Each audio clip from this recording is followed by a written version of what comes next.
Welcome to Bala cars. இப்போ நீங்கள் பார்க்க போகிற கார் பார்த்தீங்கன்னா மஹிந்திராவில் TUV 300 அப்படிங்கிற காரை பற்றி தான் பார்க்க போகிறோம். வாங்க வீடியோக்குள்ளே போகலாம். கார் பார்த்தீங்கன்னா மஹிந்திராவில் TUV 300 மாடல் பார்த்தீங்கன்னா 2016 மாடல். இதோட வேரியன்ட் பார்த்தீங்கன்னா T8 ஆட்டோமேட்டிக் வண்டி தான் அப்படின்னு இருக்காங்க. ஓனர் பார்த்தீங்கன்னா ஒரு ஓனர் தான் வரும்னு இருக்காங்க. இது ஒரு டீசல் வண்டி தான். கிலோமீட்டர் பார்த்தீங்கன்னா 51,000 கிலோமீட்டர் தான் ரன்னிங் ஆகிருக்கு. கம்பெனி சர்வீஸ் ரெக்கார்டோட வண்டி வரும்னு இருக்காங்க. இதுக்கு இன்சூரன்ஸ்னு பார்த்தீங்கன்னா இல்லை. காரோட ப்ரைஸ் என்ன சொல்கிறாங்கன்னா 6,95,000 சொல்கிறாங்க. ரேட் குறைக்க முடியும்னு சொல்லியிருக்காங்க. குறைச்சி பேசி இந்த காரை பண்ணிக்கலாம்னு சொல்லியிருக்காங்க.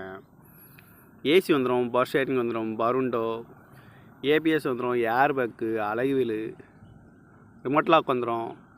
சீட் கவர்லாம் பார்த்தீங்கன்னா நியூ கவர் தான் போட்டிருக்கு. டயர் பேன் பார்த்தீங்கன்னா 4 டயருமே நியூ டயர் தான் அப்படின்னு இருக்காங்க. கார் பார்க்க வேண்டிய இடங்கள் பார்த்தீங்கன்னா தர்சன் கார்ஸ் ஈரோடு அப்படிங்கிற இடத்துல தான் அந்த கார் பார்க்க முடியும்.